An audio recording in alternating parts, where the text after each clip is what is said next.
now known as AlexRenew. To begin, I'd like to introduce our newest board member. My right is Dr. Usawon. Some of you know him, but I'll introduce him anyway. Dr. Wone has 25 years of tunneling experience. 25 years.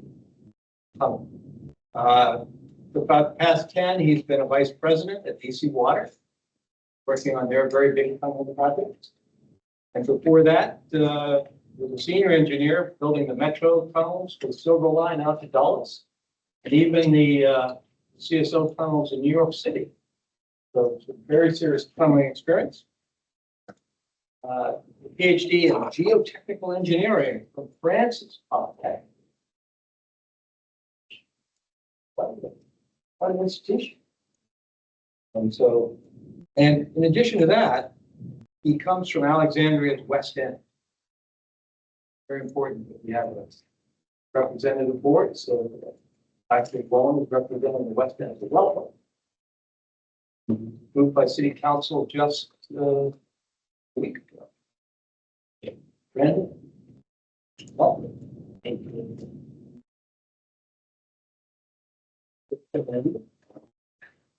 Mr. Hill, would you like to go around and give your introductions? Yeah, let's do that. I think let's start over here, but I think we all met. Lisa, go ahead. Mark Jakes. That's it, just me. We're going to give some biographical information. Biographical, I've been on the board for 2 years. Spent 45 years in state and local government, the last 7 city manager. I'm Becky Hammer. I was the newest member of the board before you joined. I joined the board last summer. And I am an attorney at an environmental nonprofit organization called the Natural Resources. So I'm a Clean Water Act expert. John Hill, I'm the chairman. I've been on the board since 2011. And I live in Rosemont and retired from a 30-year career. I'm Phil Bill, I've been on the board since 2015. Last 3 years, myself. For the rest of the year, I'm sure I'll mess up with the rest of the planning of my opinion, to Fairfax County, and also representative of Fairfax County. I'm Jess Carver. I represent Steve Alexandria on the board. I work in their Department of Transportation Environmental Services. But Amanda Waters, I'm AlexRenew staff, joined in January this year. Oh, excuse me, Lorna Huff, Executive Assistant to the Board and CEO, and I've been here since about 2011. Kevin Pilo, Engineering Manager, been with AlexRenew for about 18 months. Yep. So I'm Felicia Glapion, Chief Engineering Officer here. I've been here about 6 years. I'm Caitlin Gann. I'm the Chief Administrative Officer. I've been here 6.5 years. Guy Kinkule, Director of Finance, been here 21 months. Matt Robertson, Director of Communications. I've been here 2 years, almost to the day. I'm Justin Charles, General Manager. Been here 7 years, but 2 years more.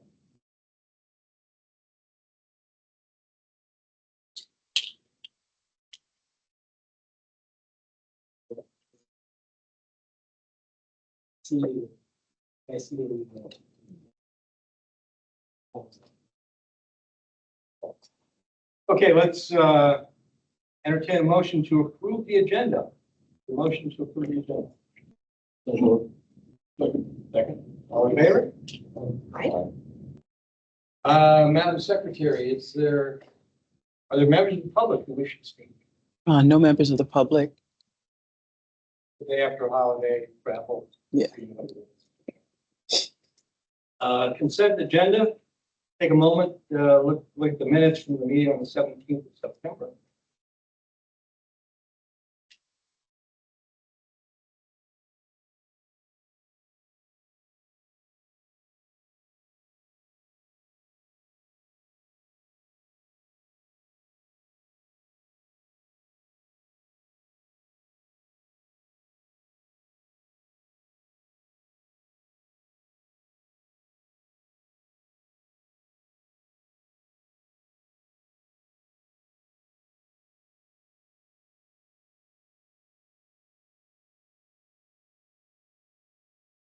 Changes?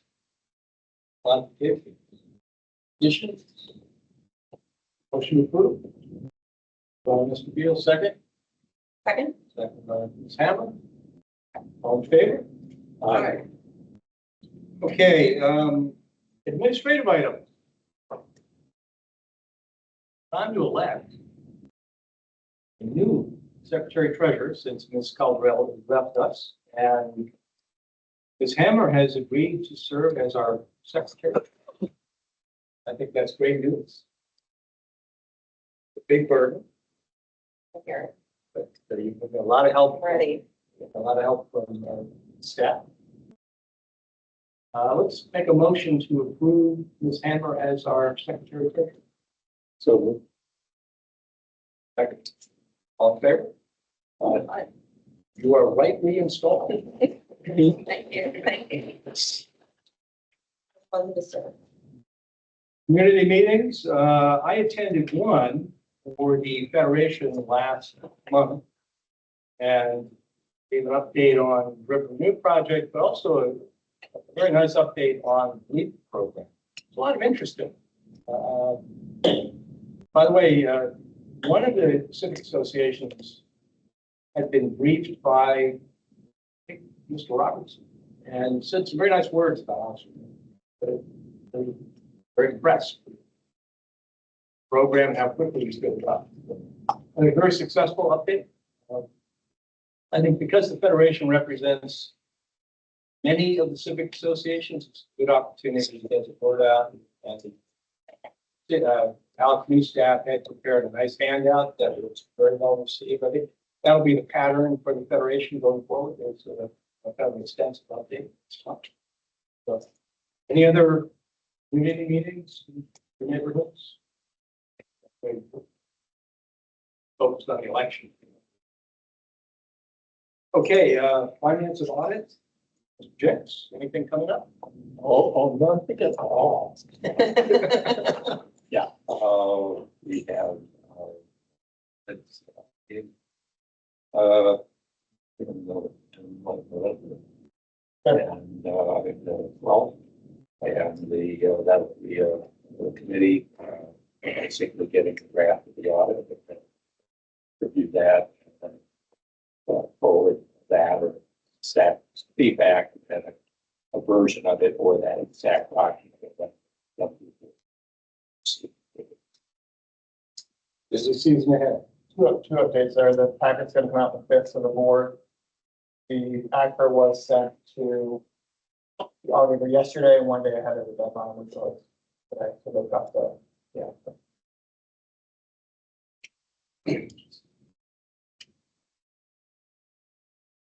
Governance committee. We know about next meeting, so we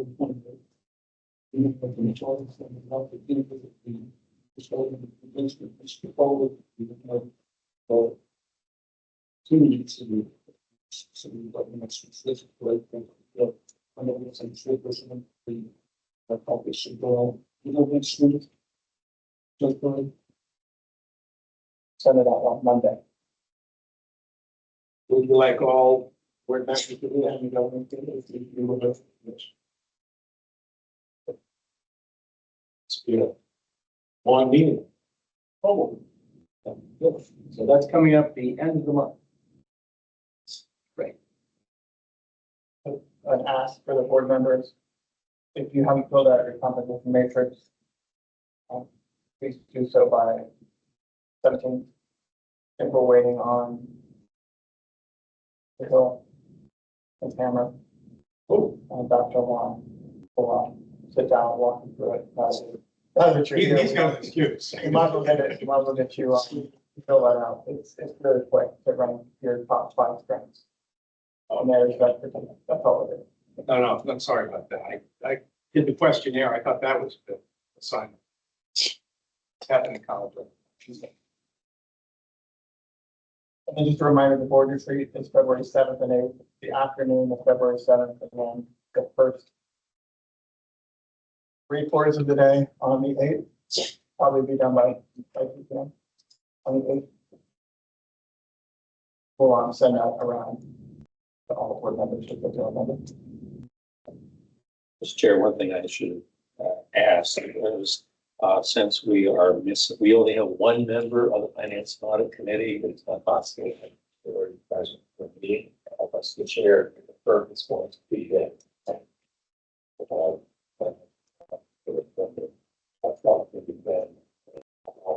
So, I will be there. Exercise my ex officio. Yep. Good. Okay, so 2 meetings coming up, 12th and 28th. Good. River Stack, any kids on? Yeah, so if you remember, Riverview SAG was the board adopted a resolution for the Riverview SAG to be reconstituted for another year, starting last February. So we've met now quarterly throughout the year, with the last meeting to be scheduled in December. At our last SAG meeting, it was decided by the group to sunset the SAG at the end of this term, given that we're winding up the construction of all of the external sites. The SAG members were supportive of that. If you remember back last year when we actually reconstituted the SAG, that was split on whether or not they wanted to sunset the SAG. They came to a unanimous decision at our last meeting to sunset the SAG. So we did include a copy of the resolution in tab 3. What we'd like to do is host a final meeting here at AlexRenew, the final stakeholder advisory group meeting in 2016. And invite all former SAG members to attend the meeting, followed by a reception at Whiskey. And all SAG members are invited, the board members are invited, as well as people who met with SAG over the last 8 years. We'll have to give an example of all the people like that have interacted with and made the SAG social success. What day do you think they would do? So the last SAG meeting is on December 19th. What we asked for the board to do is just take action to not renew the resolution for another year. At the, either this board meeting or the next board meeting. I don't think we have to take action. Let it expire. Well, another meeting on the agenda, December 19th. Moving right along to unfinished business. Update on the new payment assistance program policy at tab 4. I remember we talked about this at the last meeting and made some edits after the meeting. Anyone want to walk through the edits, or can we just approve this as it is?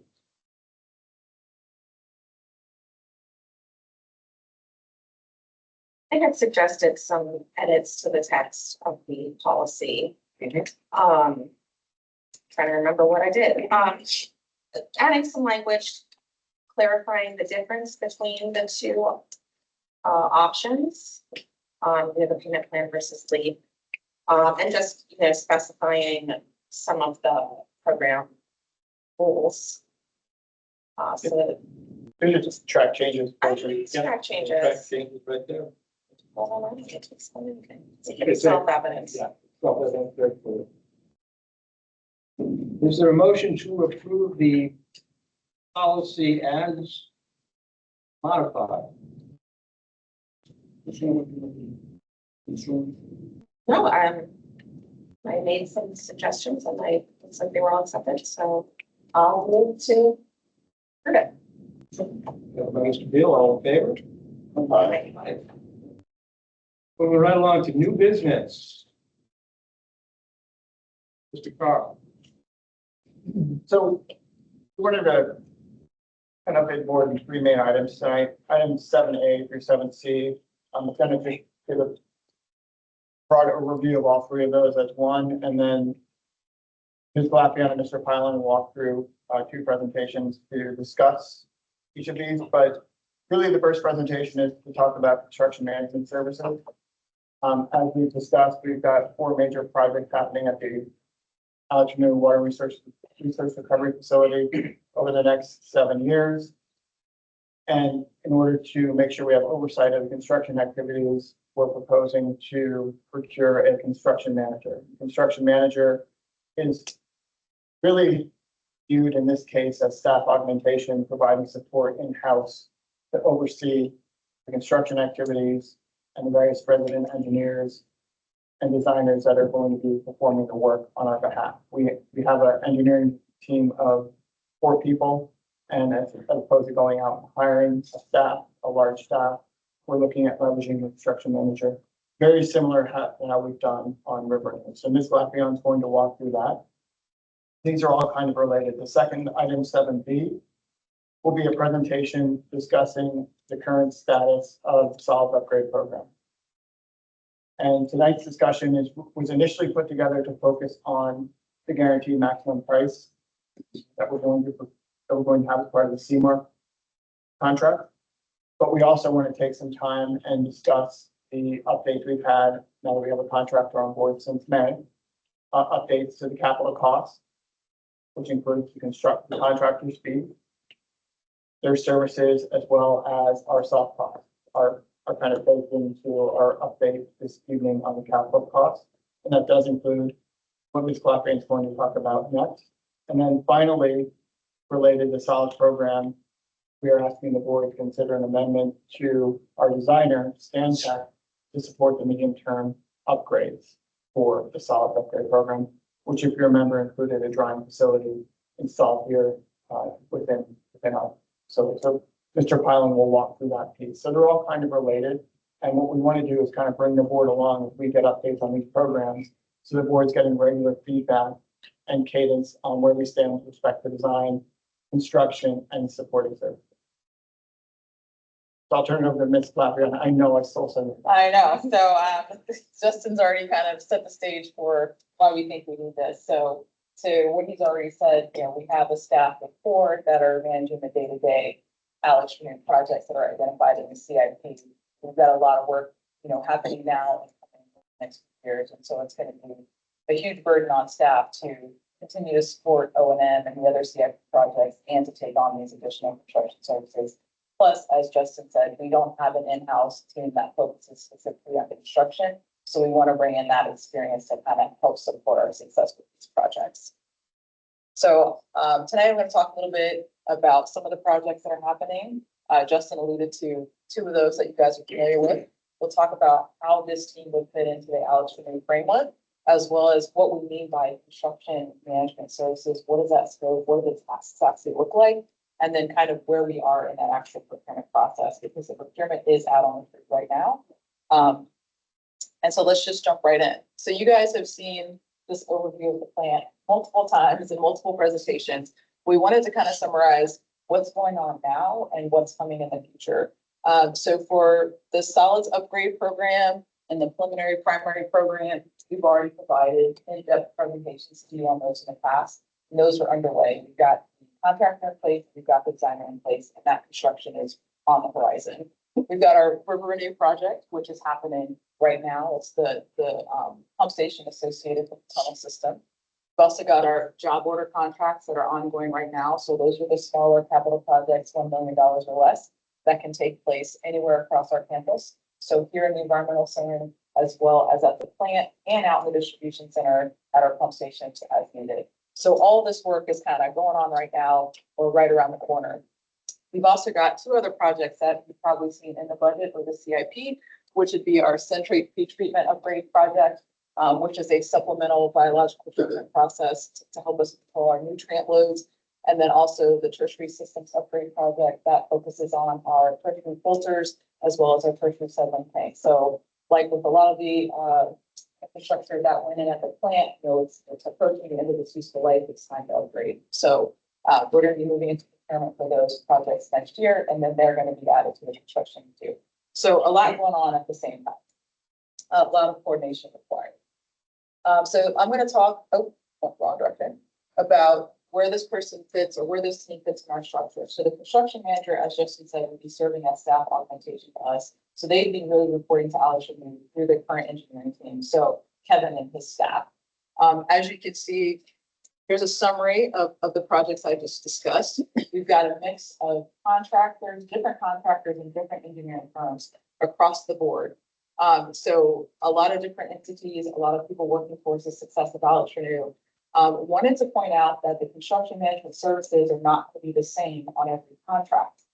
So in the past, AlexRenew has used the design engineer to kind of provide construction services. Or in the case of River Renew, we brought in an owner's advisor to help with those services. And so some of the construction management services are built into the scope of the existing contract. As an illustrative example, for solids and preliminary primary, we have the engineers of record providing the inspections for us. That's kind of built into their contract.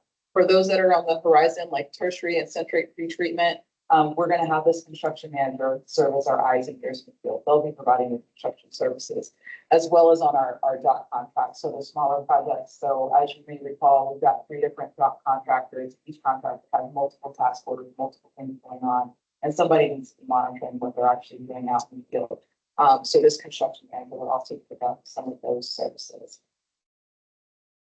So when we say construction management, what are we talking about? So at a high level, we're talking about, overseeing the construction itself, maybe helping us in some of the procurement phases for the projects that haven't hit yet, as well as providing inspection services like I just mentioned, and then also kind of helping on our job order contract. So I'm going to get into the details of these on subsequent slides. So I'm going to pause and explain how this is laid out. So we have all the upcoming projects summarized on the right-hand side of the screen, and we've got a detailed explanation of what we mean by these different high-level construction management topics.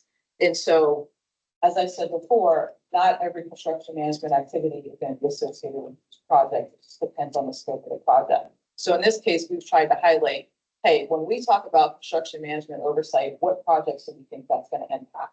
And so those projects are highlighted in orange here on the slide. So we'll have several slides that are set up in this way so you can make a connection of which service is applicable to which project. Does that make sense?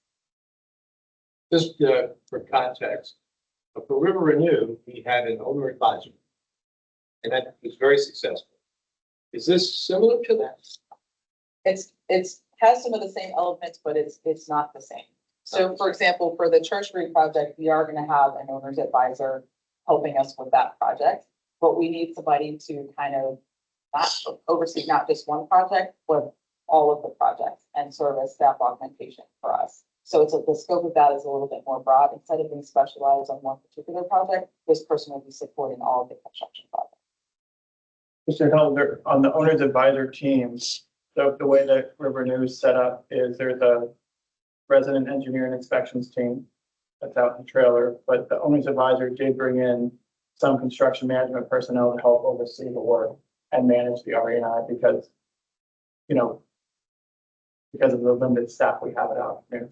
So it's similar, but with this scope, we're overseeing much broader type of work, not specifically looking at underground construction, shafts, heavy civil type construction.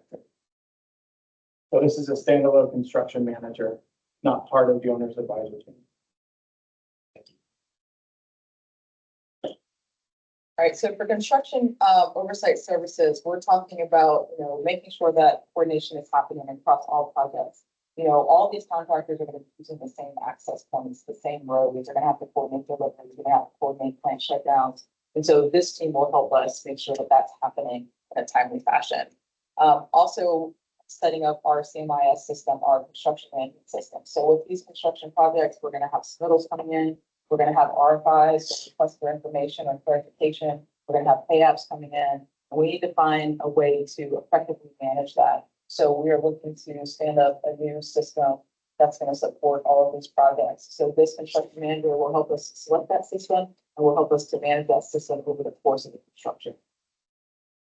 Also helping us to establish, procedures around different processes. How do we manage change, that type of stuff. Like Justin alluded to, overseeing some of the resident inspection services, helping with pay app review, helping with project closeout, that type of stuff. So usually at the end of the project, the contractor wants to get off the site. We want to make sure, did we get all the O&M manuals telling us how to run stuff? Did we get all the warranty information? So this person or this team will help us make sure that we get all of that. So moving into procurement, which I talked about earlier. So I mentioned that CTC and tertiary haven't entered procurement yet, because they're expected to hit next year.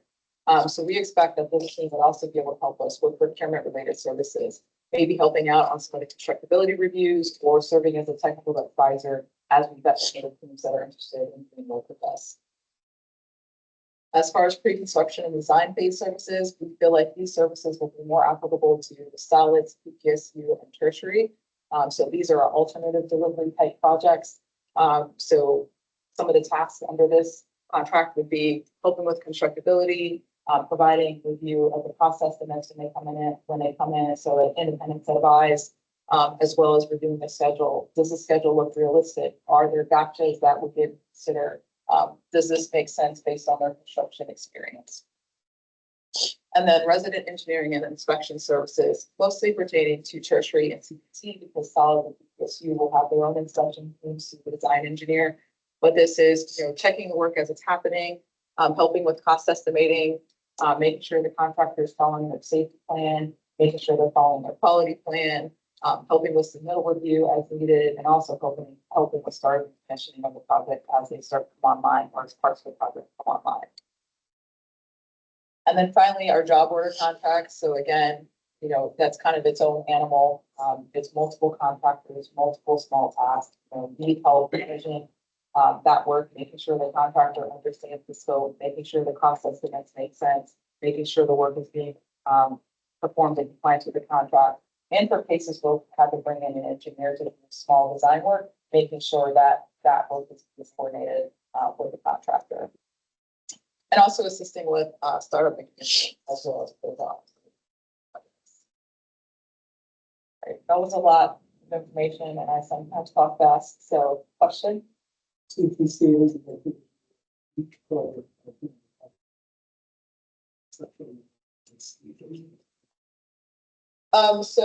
right now, the two projects that have resident engineers will be the solids upgrade project and the PPSU project. So those were built into the design engineers contract to provide construction services. And for the other contracts that haven't hit yet in the job order contract, we need somebody providing construction services for that. So the CM manager will be providing inspection services for the three projects on the right of the screen.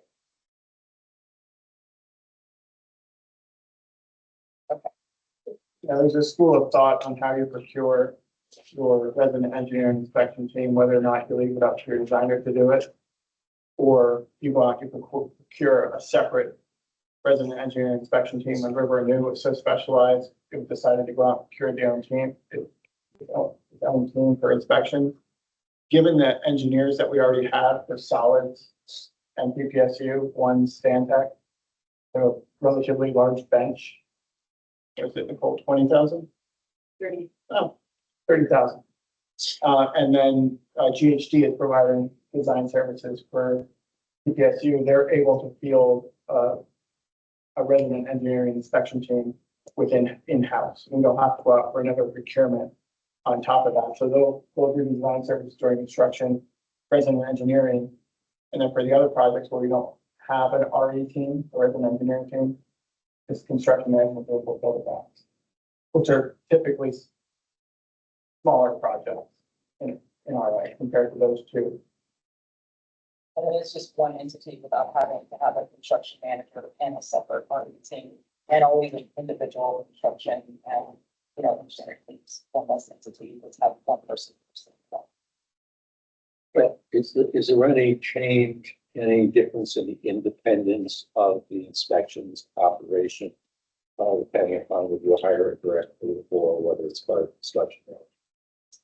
I feel like that's an ongoing discussion in the industry. And I think you have to look at the individual projects and the risk and decide as an owner which direction you want to go into. But it's pretty typical for the design engineer to provide CM services across contracts. If they're closest to the design, they understand your incentives. If you want to add to that. It is a school of thought, right?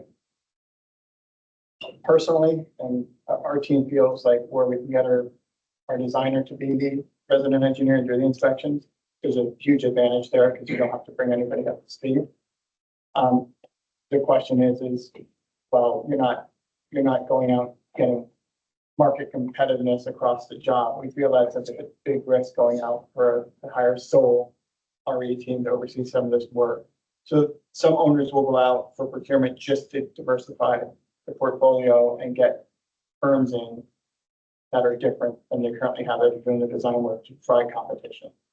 So for us, I think we feel that these projects impact pretty much the entire plant. It's best to keep the inspections with the engineers who know the job, and then have our construction manager overseeing and coordinating everything throughout. It does mean less procurements too for our administration team, and our procurement team, which is helpful given the amount of work we're doing over the next 10 years. One question, learning of the independence of the inspector. Being able to, well, decide he didn't get that right, or it needs to be changed X or Y.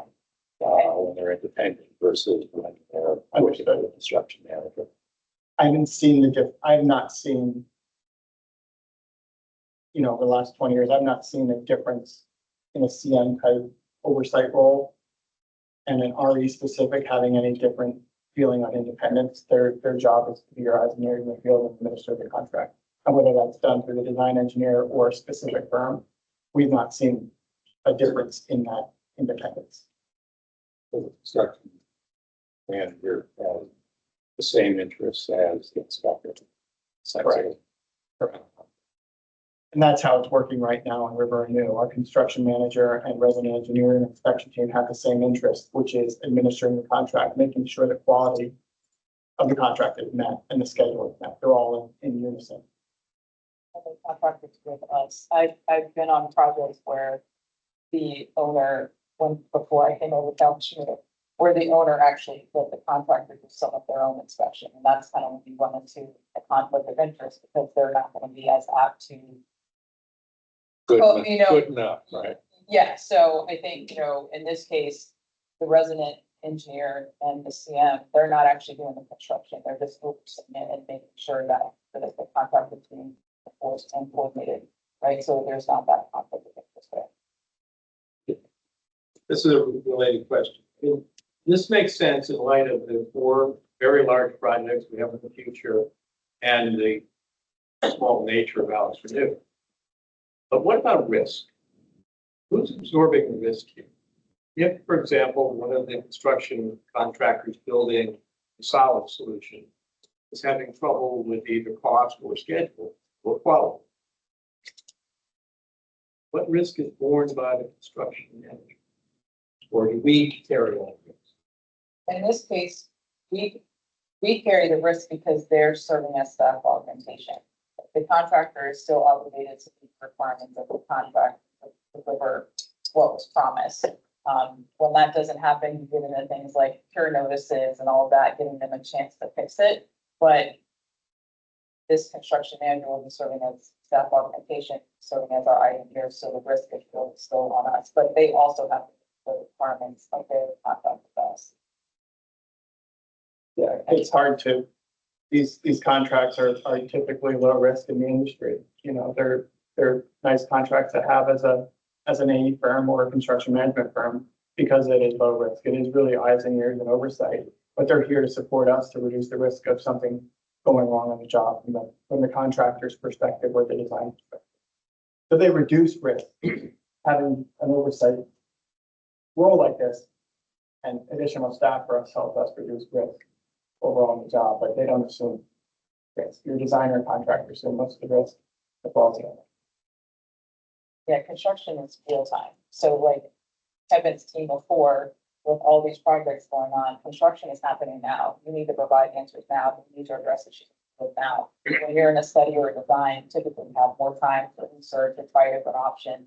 You don't really have that once the shovel is in the ground, right? And so trying to expect such a small team to manage problems if they're going to happen across all of these projects is probably not realistic. So to Justin's point, this actually helps service and making sure that the project is being managed properly and that somebody's paying attention to what's going on at all times. A question. What authority do you have in contracts with have the construction manager over their who they hire, who they have on site? Since this is a people business, construction manager who's hands-on and building things, but it's managing who could get the wrong people in the job. Yeah, folks so like they bring in, they have their own internal corporate kind of politics that goes on, and like every organization does. So what leverage do you have in saying this person isn't working out, or find somebody? We typically have a clause in our contract that allows us to require that they replace it if that's not working out. I mean, we typically try to work it out because we value the relationship. That's usually the last resort, but it has happened because sometimes you just get personalities in there that don't work out or don't have the skill. And I think in the past, we've had to do that. The contractor is usually willing to, so contractor meaning the design engineer or the contractor in the traditional sense is usually willing to sell to that person because they want to maintain their reputation and relationship with AlexRenew. The risk of keeping a bad person in is impacting their ability to potentially get work with us in the future. So they're usually amenable to making that change or resolving the problem. Did you have anything? I think it starts with the RFP. So there's an RFP out in the streets now, right? That RFP carries a set of qualifications. We evaluate the qualifications. We select the highest qualified firm that submitted a proposal. And based on the way the contract is set up, those key personnel are then dedicated to the job. At any point, we can release a key personnel due to non-performance or risk or for whatever reason. With our sole discretion. Correct. Yeah, the way the contract's set up. That's any construction design or this type of professional services contract. Don't you also have clauses in your RFP requiring that the key person replaces with the Correct. So, we are in the people business, Mr. Jinks, as you mentioned. So we are hiring for qualifications and experience. If for some reason that key personnel has to move on and we don't feel that the firm is providing somebody of equivalent, we have right of first refusal. We can say no until they find a person that meets the same level of qualifications as the key personnel of that job. There's a bunch of different widgets in our contract to make sure that we're getting a qualified firm that aligns with our values and then maintain them throughout the life of these jobs. And all of these things I described are similar to the way we currently got construction contracts, right? Professional services contracts set up for Riverending and some of the other work we've been doing. It's a scale. We're taking what we learned in Riverending and scaling it to the organization.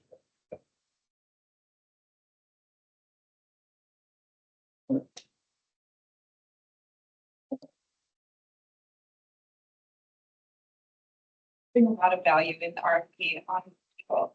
It should be clear to everybody who has submitted that we put the evaluation criteria, put a lot of points towards people. We have found that people are truly important. And back to what Ms. Fabian said, I think there is also just a norming phase of getting contracts off the ground that we kind of all have to get on the same page, and onboarding is crucial to them understanding our culture and being able to advocate for us the right way. I mean, it is staff augmentation. They have to understand us to be able to do that. So. All right, so where are we in the procurement? So we released a request for proposal documents. We issued a request back in July. We got proposals in September, so we are currently in the evaluation phase of that process. We expect to identify the highest ranked respondent later this month. Assuming negotiations are successful, we'll be coming to the November board meeting for approval of that contract. Assuming the contract is approved, we plan to issue an NTP in November as well, so that we can this team on board as soon as possible, given all the construction that's on the horizon. Leave that to.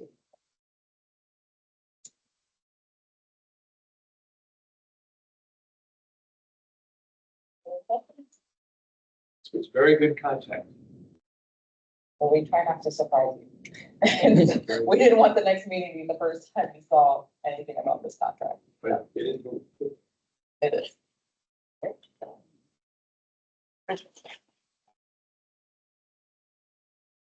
good evening, I'm Kevin Pylon, the engineering manager here at AlexRenew.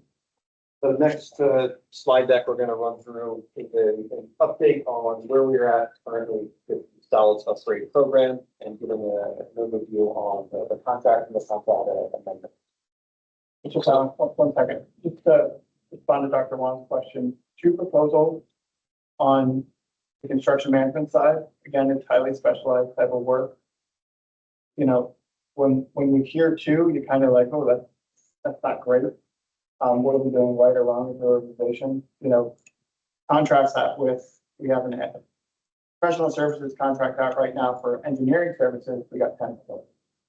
So it's just what people are going to go after and what staff they have to be able to support that type of construction management.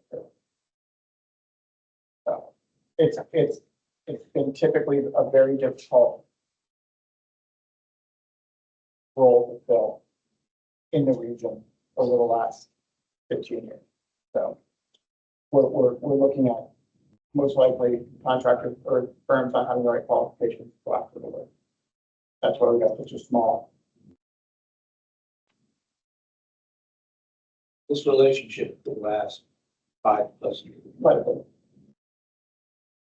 We're trying to build flexibility in the contract that if another project comes up, that we have the flexibility to kind of use some services for that too. So if we recall from the slides, it was kind of a future bucket. So we just don't know.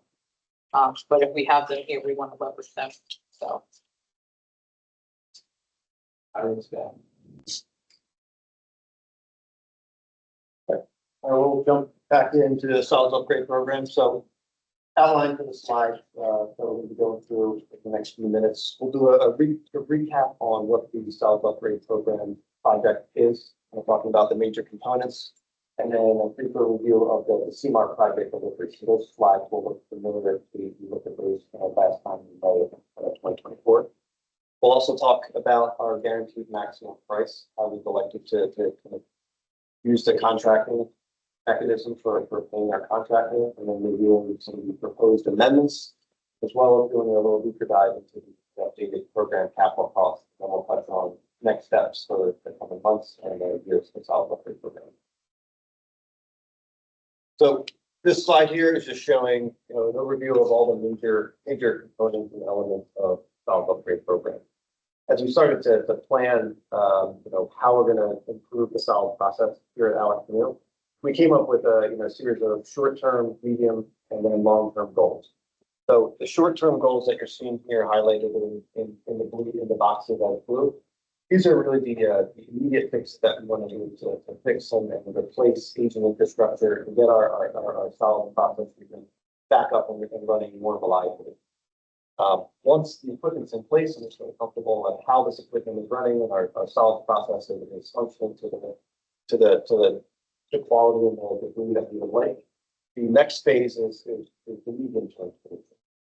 Those are goals that have been laid out primarily to reduce the volume of solids that produced here at AlexRenew, and also to help us minimize potential risk of future regulatory changes as it relates to the land application of biosolids. So those projects are those elements of the project are highlighted here in purple. That's the dryer facility and the new conveyance from building L to building C for that equipment. And then along with new electrical equipment here in building F. We are not showing long-term on here. That's really how we're going to further reduce solid volume, like the piloting of conceptual technology down the road. And we've laid out these short-term, medium, and long-term goals on the slide here. These will come in later as we start to develop this. So talk about what's in the project itself. Now just a quick recap on our procurement method that we use for solids. This was the construction management at risk or CMAR method.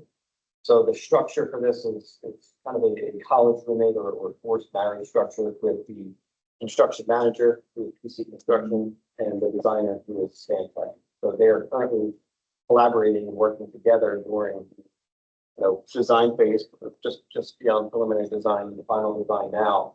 and kind of working together to come up with a detailed design and solutions that really makes sense from a constructability standpoint, and also working with us in terms of local book pricing and scheduling. So we get their feedback as we're doing the design. We've been a very collaborative environment and approach so thus far over the last about 5 months or so.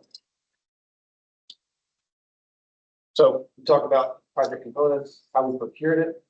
Wanted to get into some newer slides here that detail how the contract was set up and how the contract is going to be paid. So definition for what a guaranteed maximum price is on the left-hand side of the page. What this typically reimburses the contractor for is all the elements in the pie chart on the right side of the page. So we have, the biggest chunk is typically their self-performed work, what it costs them to actually do the installation of all the equipment and the components. Any work that is subcontracted is another major element.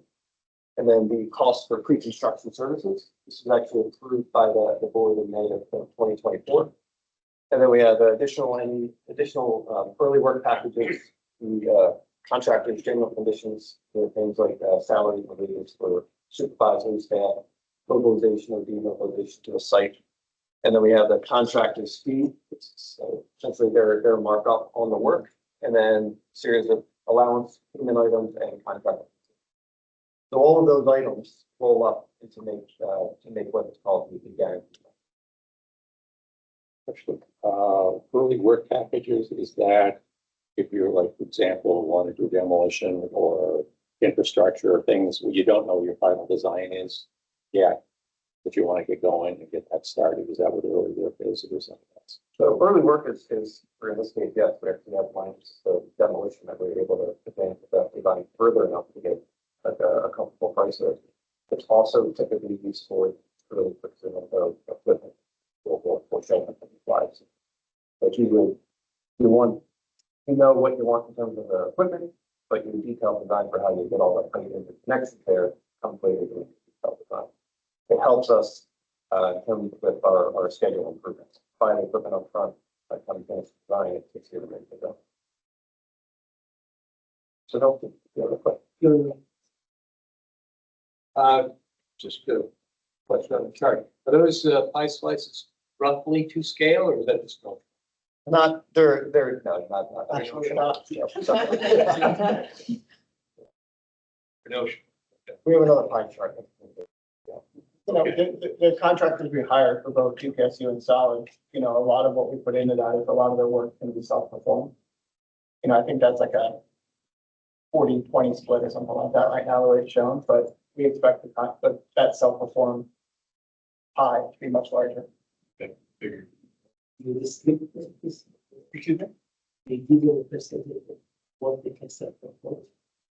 We did not specify the percentage. We did discuss that, but we did score them on their ability to self-perform work, and we did shortlist teams that didn't self-perform work. So it's PC construction. The contractor we're talking about for Solids is PC construction, and then the other contractor is only Chewy. So it's their work they're planning to self-perform, so with the exception of the electrical and plumbing.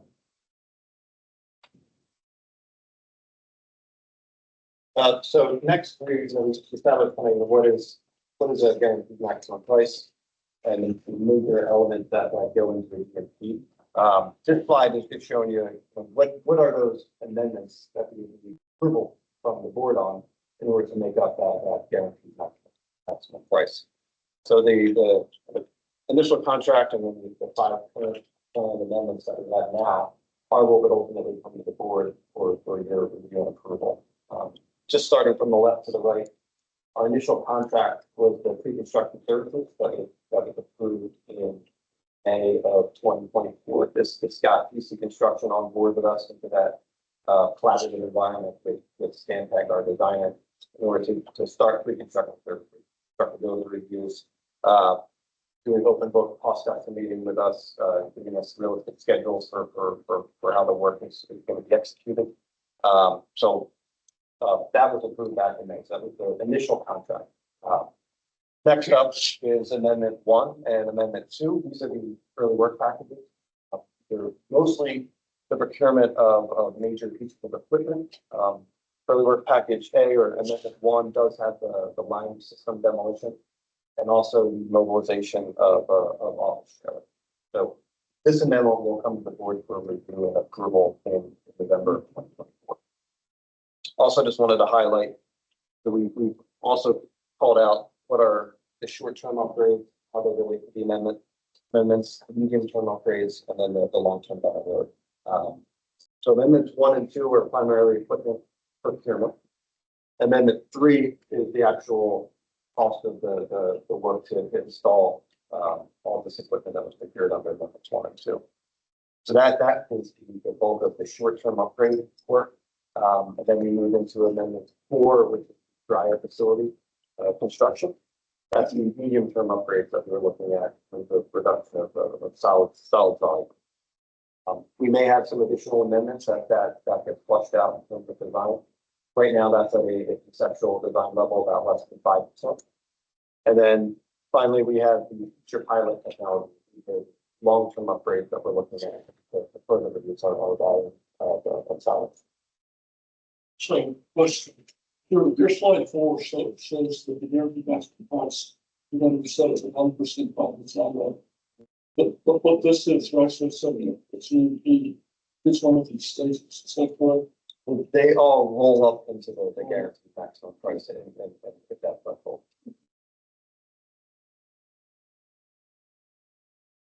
So next slide is showing our current solids upgrade program capital costs. So that means construction costs and then our soft costs. So it's mentioned in the previous presentations, soft costs are construction services, all design services, owner's advisor services, services during construction, that's the original engineering and inspection. Construction management costs as well. And then construction is obviously everything that we have here defined as your smart amendments 1 to 4. So what this slide is showing is on the left is the combination of actual costs with rough order of magnitude or cost estimating or cost estimates that we receive from our contractor. And then the right-hand side is really looks at what the cost of the assumptions are. So the bulk of the 315 million that we're seeing is really from our 4th amendment, that is the dryer facility. Important to note that is a rough order of magnitude from our contractor now. PC Construction gave us that information based on the conceptual level of design that we have right now. We'll make our way around counterclockwise. Amendments 1, 2, and 3 are based on an actual cost estimate that we from our contractor for those short-term upgrades, with the replacement of the aging equipment and infrastructure. The CM costs and design services costs are rough orders of magnitude based on some of construction. And then owner's advisor and the medium-term upgrade, these numbers are actually in tab 7 for review and approval. These are TAMPEC costs for the design and OA services that are needed to support our medium-term upgrades. The remaining dollar figures have been our actual costs that have been with Stantec and the pre-construction services for the cost that are retracted.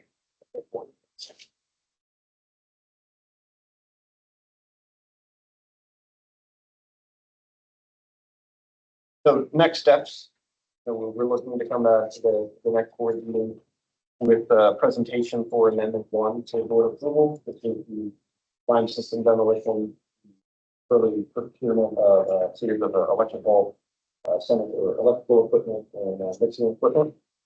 In winter 2025, we come back for a follow-on amendment for the remaining equipment purchases. Spring, we're looking at having line demo actually start here in building L. And then 2025, we would have the presentation on the 3rd amendment, which is the actual cost of work to complete the short-term upgrade construction. Later summer, construction actually begins on the short-term upgrades. And then looking at spring of 2029, we have a upgrade project or a portion of the board.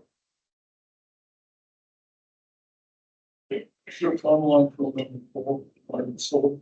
I'm sorry. What's your timeline? We're looking at around early or spring 2027, would be cool.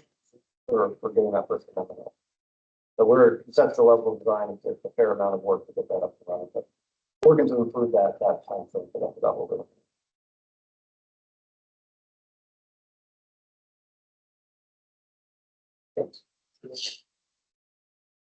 Yes, and I apologize if you've already covered this. This upgrade, is it changing technology of the process biosolids, or is it just old stuff? So the short-term improvements, I guess maybe going back right now, the way we process solid is through pre-pasteurization that was built out in the early 2000s. We're one of two utilities in the United States that use pre-pass to try to get the plastic solids by using heat. In that process, there's 3 heat exchangers. One has been mothballed, can't be repaired. The other 2 are on kind of their last leg. So what we're looking to do is, in the short term, go away from pre-pass. Don't use pre-pasteurization any longer to get your kill you need for bacteria for biosolids. What we're going to do is replace equipment in the digesters, keep the digesters and keep the sludge enough to meet Class B solids. And during that period, we'd be a Class B facility while we upgrade the drying facility. And probably won't go online until like 2033 in this sense. So short term, going to pre-pass, from pre-pass to meso thermophilic digestion, Class B land application. And while we're doing that Class B land application, we're going to be building the drying facility because solids go from the digester through the dryer on Class A solids, reduces volume by 70%, 75%, 1 truck, 3 trucks per day to 1 truck per day. And gives it a pellet form of solid, similar to what you would see UOs are doing currently. That reduces our volume, also reduces the risk of land back and gives us more versatility on what to do with the solids that are beneficial to use, whether that be waste energy or land back or something else that hasn't yet emerged. Along those lines, Mr. Carl, let me propose something and the board reacts well.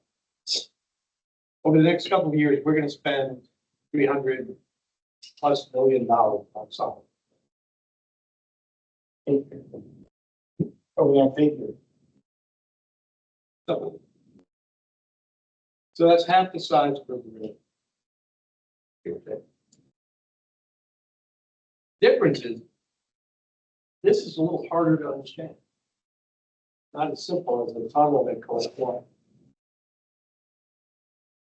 How does everybody feel if we were to get a rather detailed walkthrough of the solids process on a Saturday morning or Saturday afternoon or weekend, whatever, just to point out what is being upgraded, what's being changed, and why? Because this is a big program. It's going to take many years. And again, unlike AlexRenew, it's all within confines of the plant, so it's invisible to everybody except us. Is that something we could do in the next several months?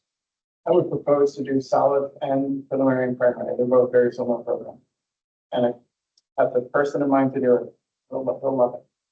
This would be solids, not 101, solids 201. Or you've got the person who's been here 20 years. How does the board feel about losing the better part of Saturday? Just the board. Just the board. And anybody here, of course, but just to really understand what these investments are involved. Of course, something, during a slow period, if there is such a thing around here.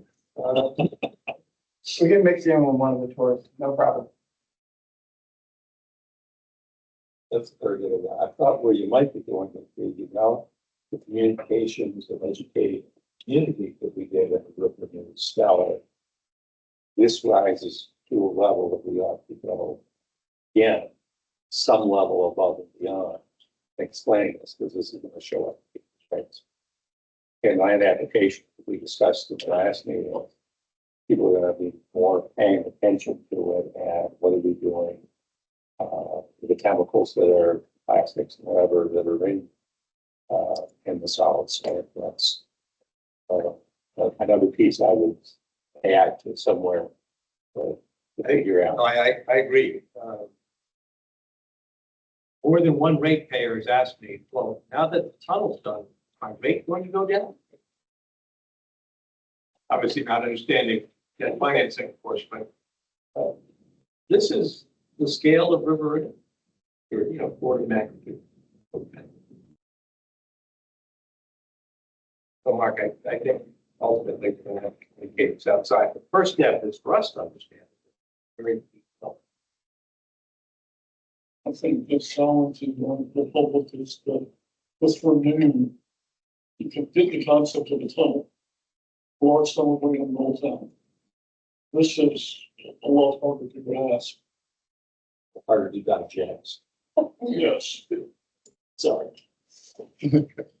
Yeah, but I think it's what do we, they don't have to understand like we do. Each of the steps of the process and how it works. They know we have an issue and they know we need a solution.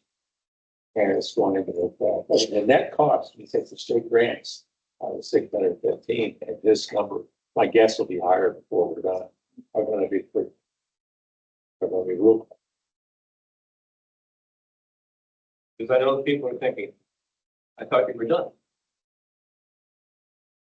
No, it is absolutely necessary. It's absolutely something that prepares us for the future, but it is harder to understand. We just hit pause for 7. We just hit pause for 7 years on the plan improvement. All we did was. Very good presentation. Thank you. Thank you.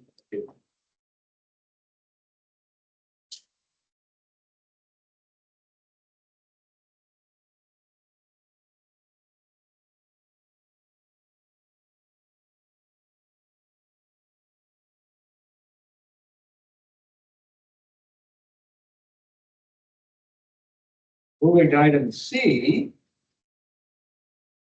To review and approve an amendment to a contract with Stantec for professional engineering services to support the design efforts associated with solids, so very much related to this. What's up? Can you go back to the pie chart, Mr. Pylon, for that? There. Thank you. So this is all, again, I mentioned in the beginning, this is kind of all related. The design services associated with the medium-term upgrade solution to build a drawing facility is shown on the slide. Medium-term upgrades, the design fee is 18.38 million. So that is included in this memorandum.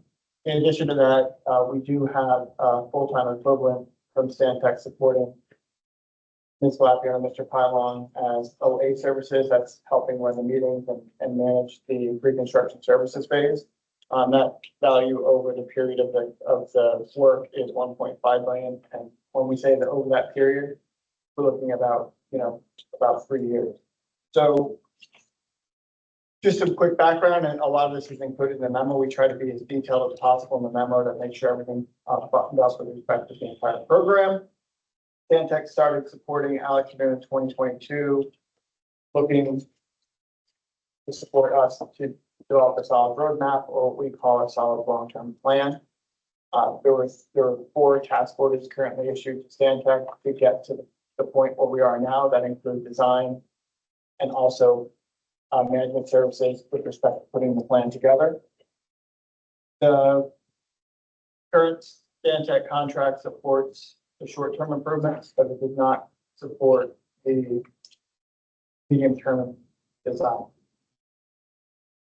So the cost associated with proceeding with the medium-term design for solids is outlined in the memo and on the slide of just shy of 20 million.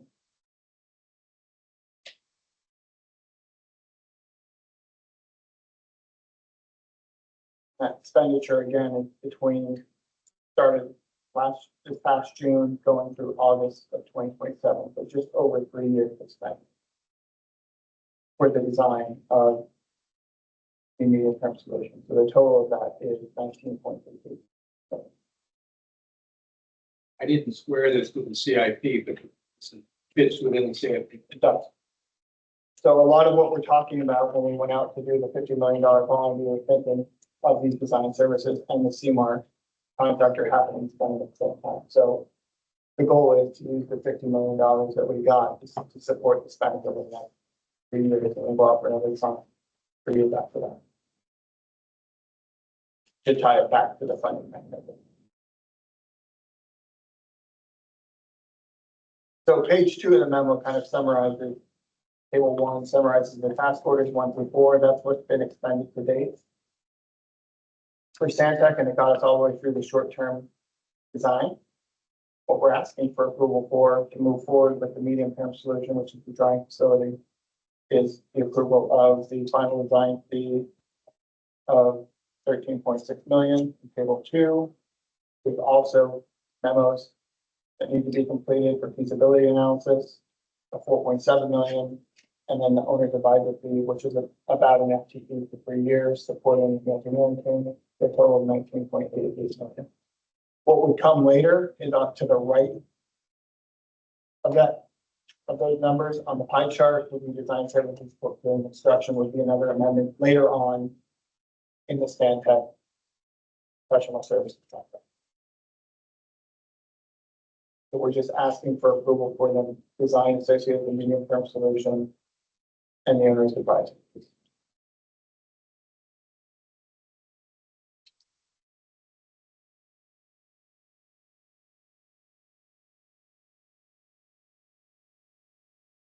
Any questions? Table 2 is question, the design cost of streamlining the board. Is that right? Yeah, so table 2 summarizes, you've got your 1.5 million for owner's advisor here. And then the 18,380 and these two. No, Which applies to number 4.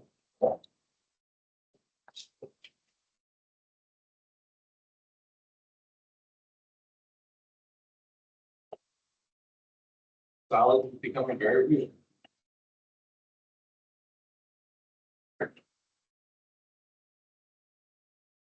But Mr. Chairman, I just have a thought, I just thought out there, and that is in the recommendation language. It basically just says execute amendment support design services. I think it'd be helpful to have something along the lines at the end of that. A sentence to say as discussed in this memorandum. So it's clear. I think it's, we all understand that's the intent, but I think there needs to be a link between whatever we adopt as our action and what are the details back up.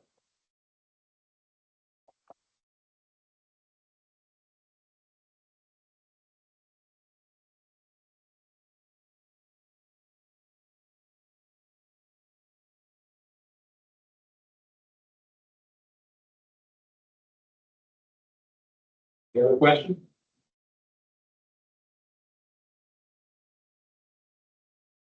I'd like to propose a motion. Be able to Move required. approve the amendment to contract 21015. Second, all in favor? Aye.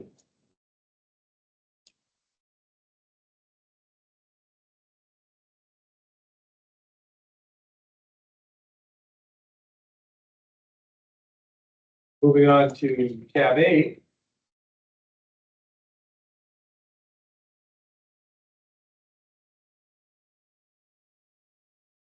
Let's go home. Contract 25003 for the environmental center 5th floor project. So Carl, would you like to give some context? Sure. So old school design bid build, as the board may recall, we have partnered with the city to build out the 5th floor of the environmental center to support AlexRenew's IT department, as well as portions of city's TNES staff. We also coordinated with Sharam and Fairfax County regarding the environmental center cost share. So we settled that about a month ago, to make sure that the cost share was all cleaned up to support this, the use of the fifth floor. So we went out for procurement in a two-step process, thanks to the board for the pre-qualification process. We did pre-qualify 6 firms for the build-out of the fifth floor. Received 6 proposals, all 6 were shortlisted. And we went back out with the design, got a low bid of over $2 million, which I will reference is $1.5 million less than the engineer's estimate. The bids were grouped very closely, 2 to 2.4 million, so our engineer's estimate was high. So 2 million to a firm called Teller Brothers Incorporated. Our cost associated with the floor build out will end up being 40% of that for 801,000, and the city will be 60% of 1.2 million for this specific contract. When you look at the entire project as a whole, in table 2, on page 2 of the memo, we also have a furniture purchase that needs to be completed, as well as the flooring that we're all standing on tonight was pre-purchased as well. And you can see the total breakdown of the job around 2.5 million, and our share versus the city's share at 1.5 and $1 million, all below initial projections, and what we included in the agreement with the city. It's a first for us coming in a little bit below, which is great. Who owns the furniture at the end of the day? AlexRenew. I mean, it's custom to the state.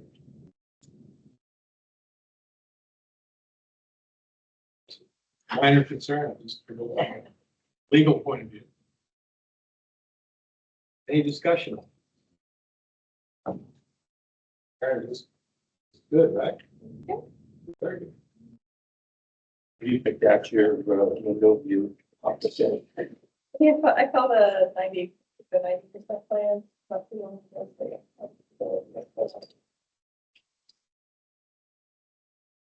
Any further discussion on this one? The partnership thing. Motion to approve. Let's do this discussion. Good, James, I think you should say. We authorize the chief executive to execute contract 2503 with Keller to construct the floor project. Second, Second. on favor? Aye. Right along. So, if I may, just a couple of things. Sure. I was thinking, the memo says joint use, I just want to make sure it's joint between city and actually. It's the only joint use, I think it's a city and county. Just basic. Sorry, you're right, it should be AlexRenew. The other is the agreement that we reached, on the fifth floor. The estimate for that was $4 million. There's a 2.5, I guess. But I think You can update the we copy. may have to revisit the time for this. Sure. No problem. Very good.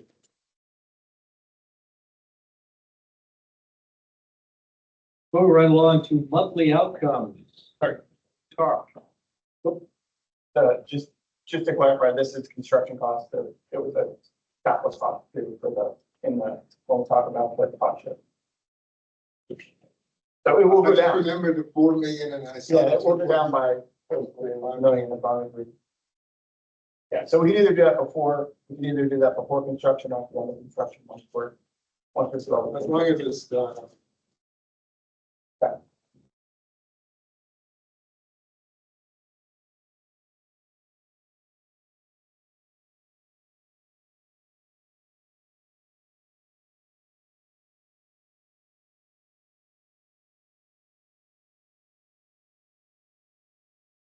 Monthly outcomes.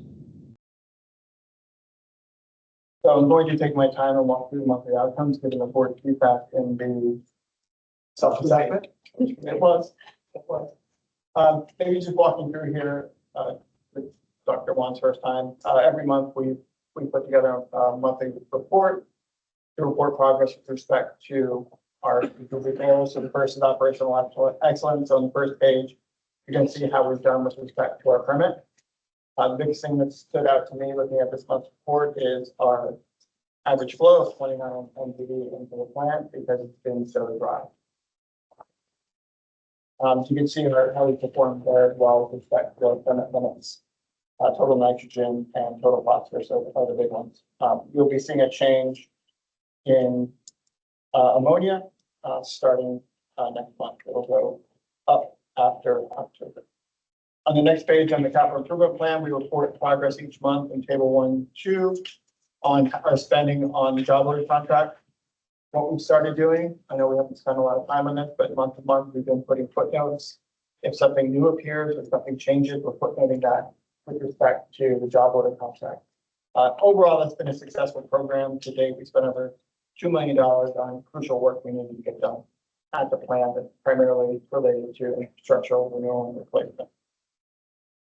We'll get to river renew at the end. Additional capital projects, we did issue an RFP for CM services. I think Blackbeyond touched on that. We received 2 proposals, and we also issued an ITB, which we just discussed for the 5th floor.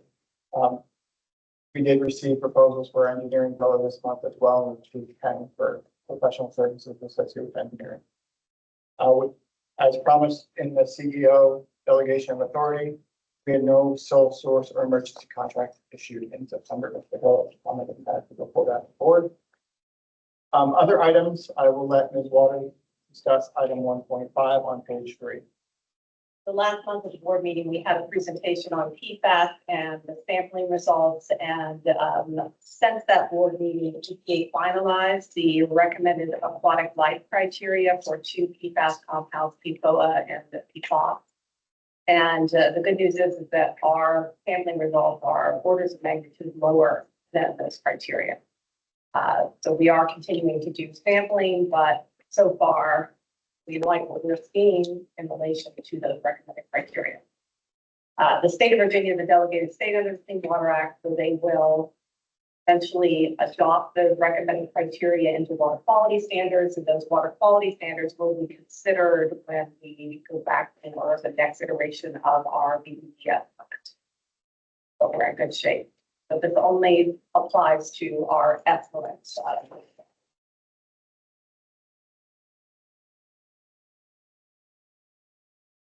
Under thriving workforce, it's October technically, but on October 1st, we launched our new asset management system powered by Mentor APM. So a huge milestone for staff, 22 months of work to get to that point where you'll see some of the outcomes of that included in this year's budget when we look at risk and where we need to make investments in the plan. So our maintenance team's out running with their iPads and new work order system through Mentor APM asset management software. So a huge milestone for staff. We are just over a year now without a lost time incident at the organization. If you've seen, we've made a huge focus on safety over the past year, and we're seeing that pay off with that lost time. Some big news in strategic partnerships. We've been kind of talking about this with the board over the last few months, but we were able to coordinate with Alexandria Soccer Association to allow them to park in the visitor lot. Now that the deal with Zell is done, they're allowed to park in the visitor lot on evenings after 5:30 p.m. and then on weekends from 6 a.m. to 10:30 p.m. to support the use of Limerick Field.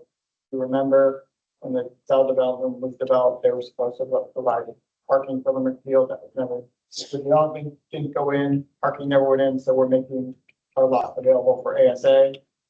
In return for that, ASA is going to support us with our community benefit policy and get the word out about LEAP, support us with fundraising, as well as trying to get the word out to people who might need help paying the sewer bill. Apparently, when we met with ASA, they touched 1 in 3 kids in the community, so it's a good way to get in touch with a wide range of community through their outreach program. So we saw huge benefits to partner with ASA. And that's now complete. I think they parked for the first time there on Sunday, the 14th, a lot of building for soccer. So we'll back to it before. For soccer. Perhaps someday AlexRenew will sponsor a team. Oh. In the Premier League, sir? I'm trying to think of a different word. Can you express that to the football players? Can't sponsor. Oh, I know. we can maybe get a patch or ask somebody to put a patch up there. You know, some swag. Oh, they get swag. So we talked about ideas too, to be able to support each other, putting out information on the soccer field. Very good. Support each other. We also worked with, Mr. Robertson's been working with the city. We're adopting Hoops Run through the Adopt a Waterways program. And also Hunting Creek from the city to be able to do stream cleanups and things like that. It might also result in a board retreat team building activity at once. See what the governance committee looks like. Sustainability, you can see our wet ton biosolids that were beneficially reused, mainly Essex in George County, about 1,000 tons. We reused about 80 million gallons of water to support our plant operations. And then under commitment to the community, includes operating budget, section 5.1 on page 4. This is just a recap of where we stand with respect to our operating budget. We try and show how much of our budget has been spent to date versus what's expected based on where we are in the year. We are trending slightly higher on wastewater treatment charge revenues, slightly below operating and maintenance expenses, and well below our capital expenditure because of the timing of payouts through page 5, you can see how we're performing with respect to our cash reserves. At 136 days, that we're policy is 120.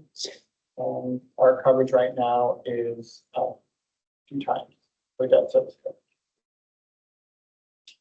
Mr. Robertson, section 5.2, do you mind standing up and walking through our delinquencies? Sure, and to maybe give a little context to Dr. Juan, we resumed disconnections after 4 years. It's not disconnecting any customers for non-payment post-COVID. So we resumed disconnections July 1st. And leading up to that process, we had a really broad outreach program around our LEAP, which is our assistance program, which we'll also report on in a little bit. So that's like emergency assistance for customers. And then we also offer payment plans. So before we did any disconnections, we communicated about both of those options quite frequently. Then we began call outs, mailings. So we hit them by text message, phone, letter, email, everything under the sun, social media, leading up to disconnections, and then resume disconnections July 1st. So when you're looking at this graph, you can kind of see when we began disconnections, the effect, or communications, the effect that had, and then when we re-implemented disconnections. This last month, we saw kind of an increase there in delinquent bills, and there's a few factors at play there. So we meet with Virginia American Water quite frequently.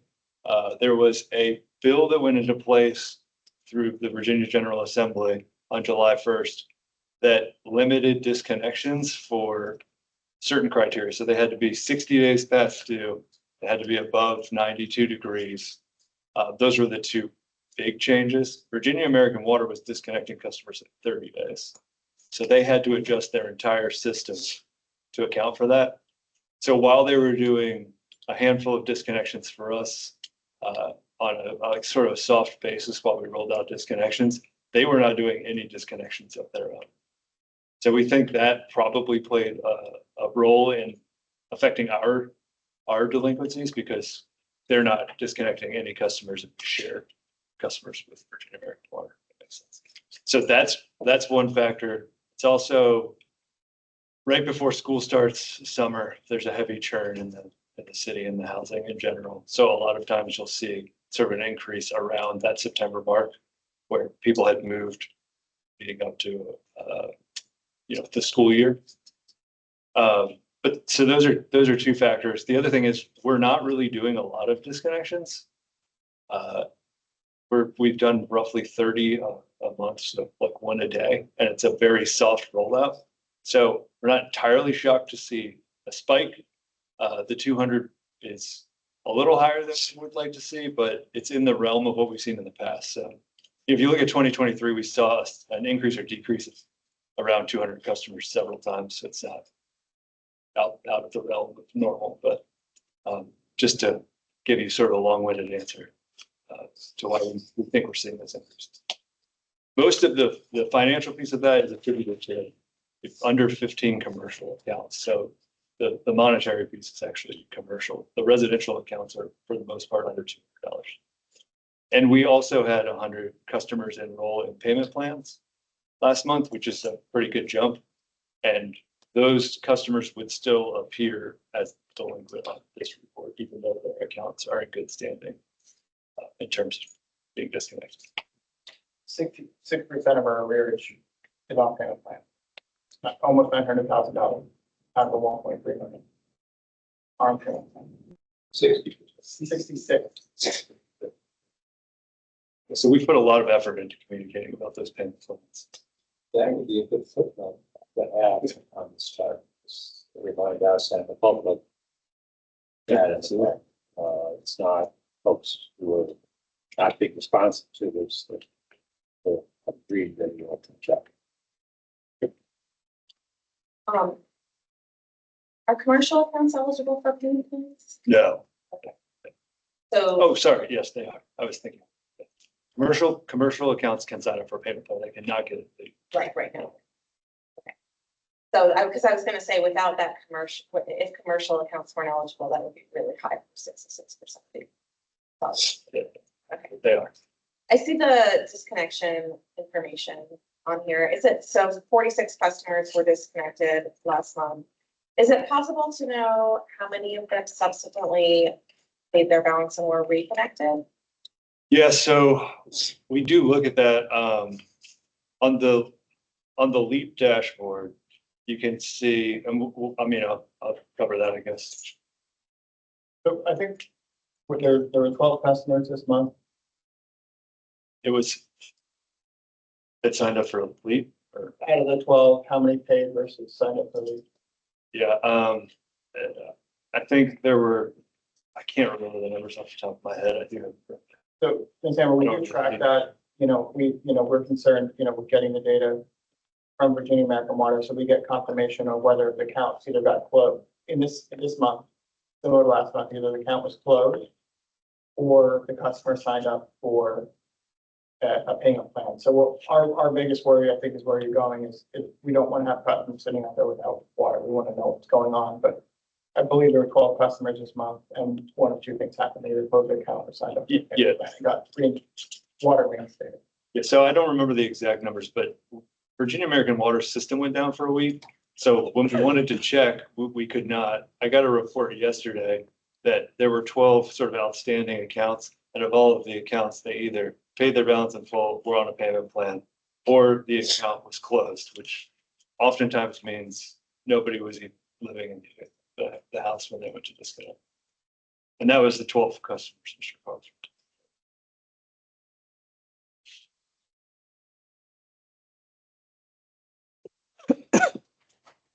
You want to do the dashboard while you're? Yeah, sure.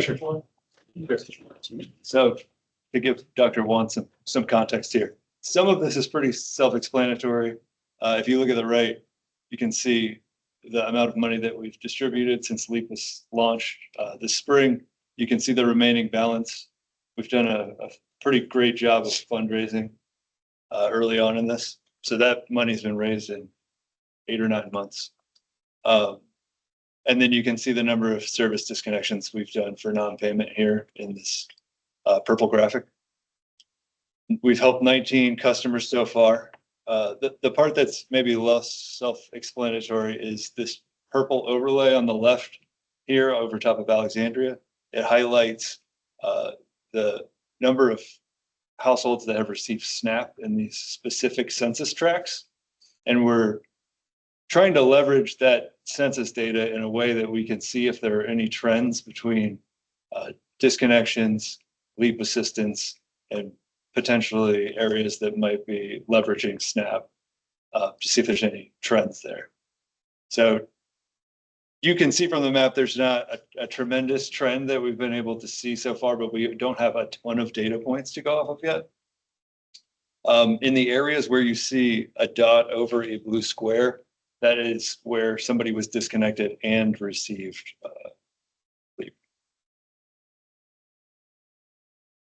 Just to see the early Andrea, there have been a lot of disconnections, but like almost no one has received LEAP assistance.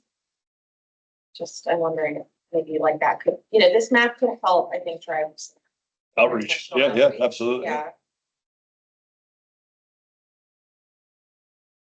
So I'm also noticing, the graph of each individual. Most of them still have significant balances remaining.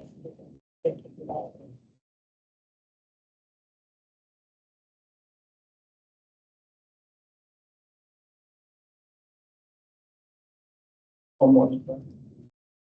So I will note too that I think I already said, we haven't seen a ton of trends in between the census tracts and disconnections.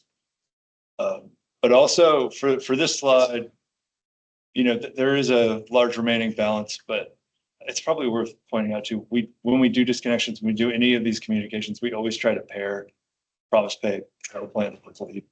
So we're pretty kind as a utility, I think, and we're very cognizant of those customers, and we try to give them the most options possible to catch up on their bill, to stay in good standing. And I think the combination of LEAP and payment plans helps us reach that goal. Obviously, it's not perfect, but it's a pretty good resource for customers. I think the question for the board as we monitor this data to the point where we want to look at modifying that 50, given that every arrearage that we've seen month over month. We know the median arrearage is set 350 because that's the median for the community. But are we doing enough to help make it that bill, or are they going to fall off a payment plan the next month and not be able to pay the bill? We might be starting then fine where we have some affordability with the data that we're looking at. Mr. Robertson, if you could walk me through one of the instances where you have a blue square covering a black dot. Sure. If I'm one of those people. Yeah. What has just happened to me?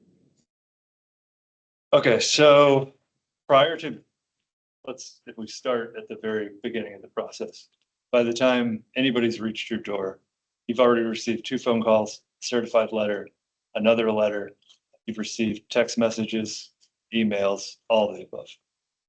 So you're likely aware, and it's not a perfect system. If information from Virginia, we're relying on, information from Virginia American Water. So there's always the chance that some of that information is not great. Typically, at least some element of their information is correct. So you're either going to get them by phone or email, or Hopefully with my water. you're definitely going to get them by the address. So Virginia American Water goes out to the address, disconnects, hangs a door hanger on the door that then shares the phone number for both and contact information for our call center, LEAP, and Promise Pay. So when a customer gets back to their house, they can see how they can get connected. And Virginia American Water has been reconnecting them the same day. If they sign up for a payment plan, they're in good standing and they can get reconnected. So that's another thing that other utilities typically do not do. They usually make you pay the full balance.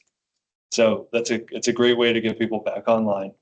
And then they also have the information for LEAP. So you can see quite a few people that we've disconnected took advantage of that. It's definitely a driver for LEAP enrollment. So in these instances where you're disconnected, like go on a payment plan, get LEAP, get reconnected, chances are I'm not in arrears for my Virginia American. So so ours overrides theirs. So they could be in arrears with Virginia American Water. They can, the way Virginia American Water system is set up, it's one or the other. So they oftentimes do go back out in several days. So what's been beneficial about partnering with Virginia American Water and meeting with them on a regular basis is we have rewritten our door hangers so that it communicates that you should pay both bills and contact both call centers so that we don't come back out. And we've tried to do that proactively. It's kind of early to tell if it's had a dramatic effect because we've only had those door hangers for 4 months, but it's a start. I think it's a positive thing. Thank you. I mean, we're learning the ropes. Yeah, absolutely. Really not enough data to draw any big conclusion. Yeah. Walk me through a scenario. And we are doing a very soft rollout of disconnections. I'll say it's Virginia American Water doesn't have a ton of staff to do it at the moment, and B, we wanted to start slow out of the gate anyways, just to make sure we're not disconnecting too many folks. Looking at the least disbursements in the marine areas. With the results from one customer that has $110 a day. While the customers are not getting the assistance that have similar or higher amounts due. Yeah, there are for sure. And we communicated about it as often as possible to the point where we're hearing from customers, we get it, we've heard enough about leave, like stop. But to me, that's a good sign. I think we're getting the message out. I think it's always a challenge in these assistance programs to get people to complete the paperwork and follow through for whatever reason. But we're definitely working hard to communicate outwardly. Right, so there are over 1,000 delinquent accounts. Some of those are commercial, but presumably like a couple hundred of them are residential. We've only given out 19. Yes. And we're not having the same challenge with promise pay payment plans, which is interesting. There. Take your money. So the way so the two things you're trying to help to improve that, right? We are working on a form where you know how to do it. We're trying to make it so easy that a form can be done. Yep. Right now you call us, we'll do it. But if we're trying to break down those barriers and try to, hopefully maybe the online form gets more enrollment. That's something that we've been working on over the past 2 weeks about rolling out. So that was a thought we had of why people might not be enrolling, is because one, it's easy. It's a little clunky right now, either going to a partner or calling up. Can't go in and just do it. That could be one reason. And what we've learned from talking to other authorities and municipalities is there's a pride factor that people just don't want to sign up to take money. And I can't quantify that, but it's something we've been told that other areas have seen very similar disinterest in the program. They feel like they can do it themselves. It's just something that I don't know if that's true. I mean, I think what's promising to me, and no pun intended, but is the enrollments that we're seeing in Promise Pay. It's oftentimes the same customers that would take advantage of both programs, and we're seeing like tremendous enrollment in Promise Pay. I mean, especially compared to other utilities, like the percentage of our delinquent customers that are on payment plans is great. So those messages are almost always paired together, so they can see both. Question for you. Yeah. What languages are the information that we send out to us, all the varied notices, as well as the door hanger that Virginia American Water puts in? Yeah, so Amharic, Arabic, Spanish, English. There's a QR code on the door hanger that links to all those languages on the website. And then we do all of our bill inserts, which also promote all of those options in those languages. There's a QR code on all of them. So that's kind of the way we've been trying to reach all the different languages in a single, buck slip size insert. On the QR code, it says in each language, scan this to go to that language. Okay. Yep.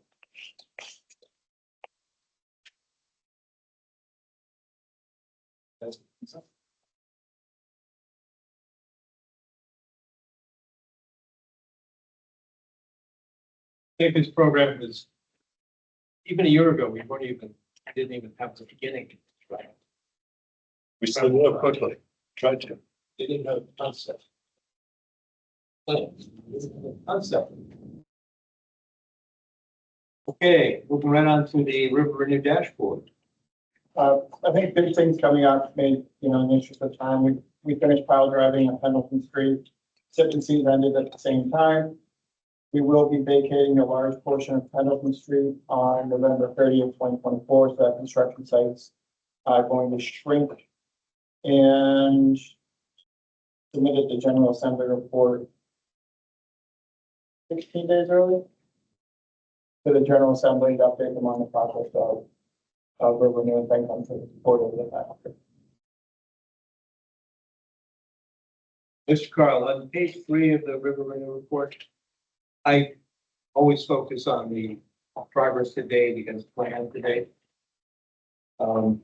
I think in earlier versions of these presentations, we had the planned completion date for each of the packages. So so what happened is we included a new schedule in the General Assembly report. You're going to see that whole page get revamped next month at the board meeting to show the planned completion dates and when we are expecting completion. I don't need it tonight, but okay. Yeah. So those dates will come back in the presentation. Yeah, this whole page is going to get revamped.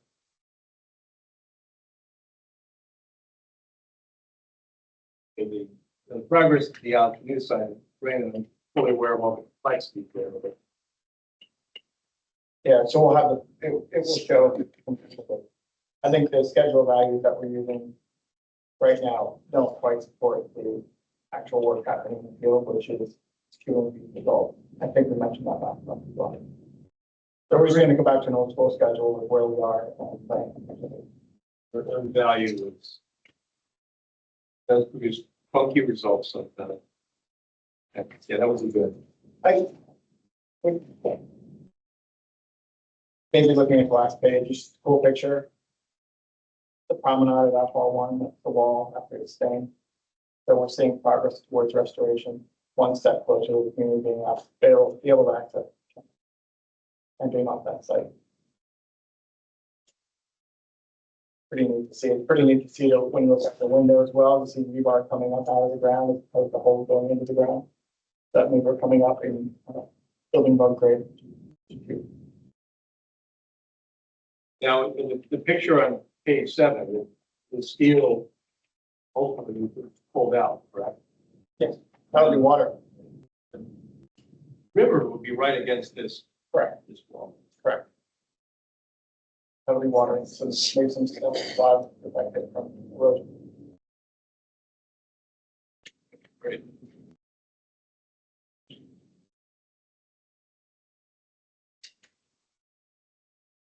Any questions on River Renew dashboard?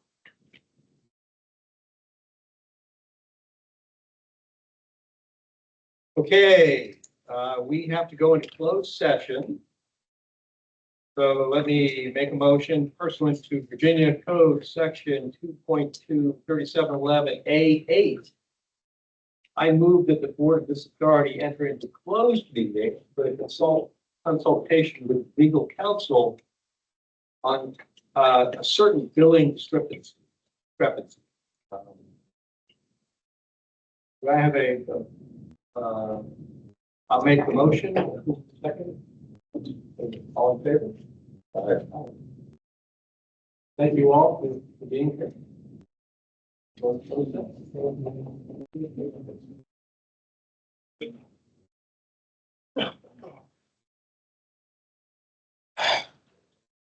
Hamilton. Okay, now be on. Right. Now.